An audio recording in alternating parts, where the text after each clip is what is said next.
नमस्कार, मी महेंद्र शेळके, विस्तार अधिकारी, समर सोशल फाउंडेशन कोल्हापूर यांच्यामार्फत अँटॉक्स-डी आणि अँटॉक्स-टी याचा वापर आपण नॅरोपॅथीमध्ये ज्या जखमा झालेले त्यासाठी करतो. आणि आपण आता डायरेक्ट पेशंटशीच बोलूया. तुमचं नाव सांगा. माझं नाव संभाजी तुकाराम कर्जुले. काय झालं होतं तुम्हाला? गँग्रीन झालं होतं.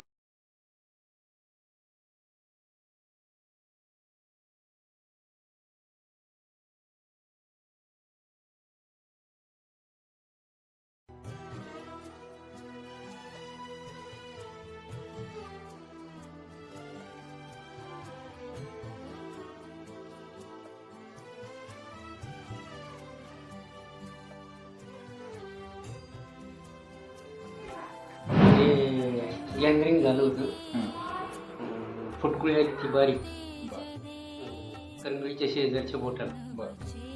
आणि नंतर मग त्याला होल पडले.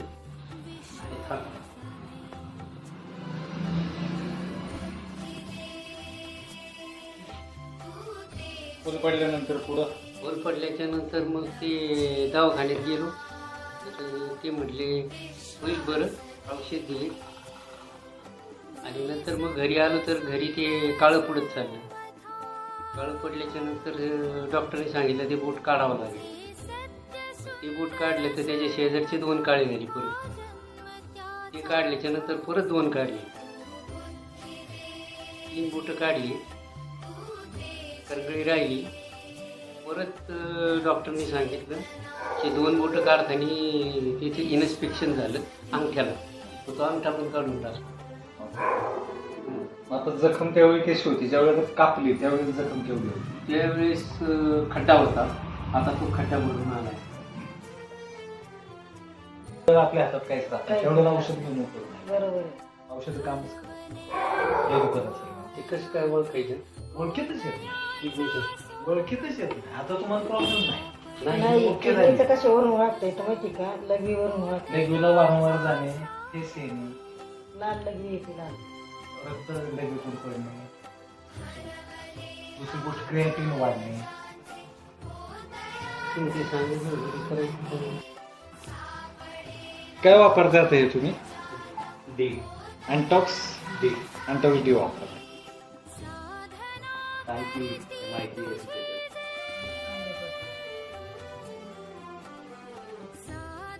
ठीक आहे. आता परत फोटो काढ निघालं तर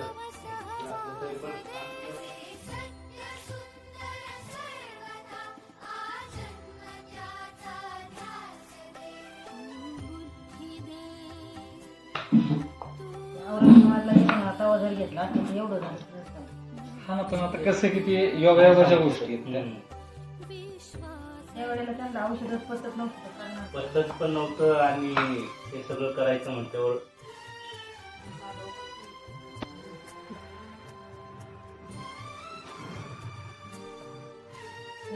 ही जखम आहे ना तुम्हाला, तुमच्या ज्याने बरीच होणार नव्हती. त्यांचा पाहिजे तो तिथून नाही वरतून सांगितलं.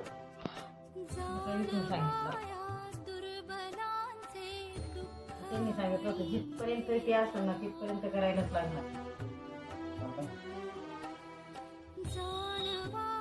गेलं ना सांगितले कालच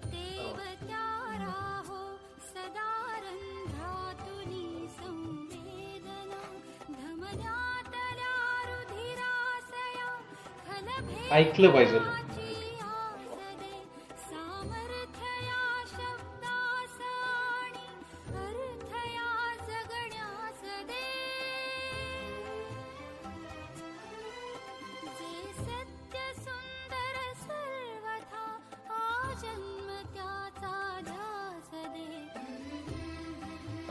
पहिला खड्डे होती, आता खड्डा नाही भरून हे आला. किती दिवसात भरलं तुमचं? हे 1.5 महिना. 1.5 महिन्यात. दुसरी गोष्ट, तुम्हाला अँजिओप्लास्टीचा प्रॉब्लेम होता.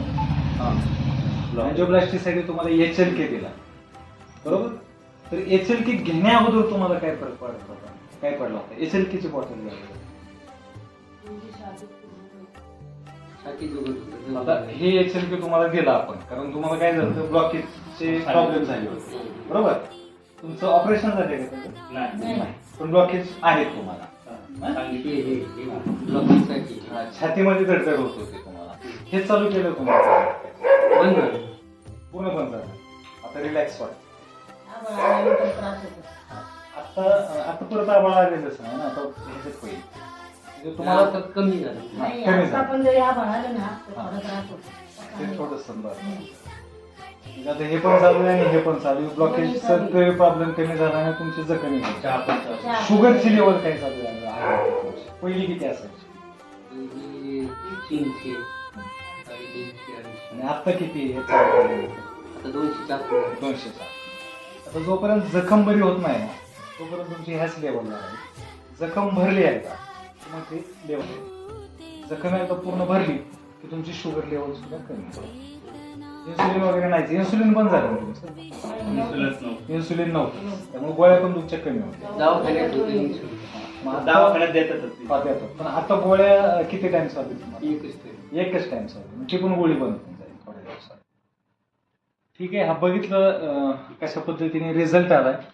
तर गँग्रीन असणाऱ्या सर्व पेशंटला मी एकच विनंती करेल की अँटॉक्स डी आणि अँटॉक्स टीचा वापर करा आणि आपले अवयव वाचवण्यासाठी प्रयत्न करा.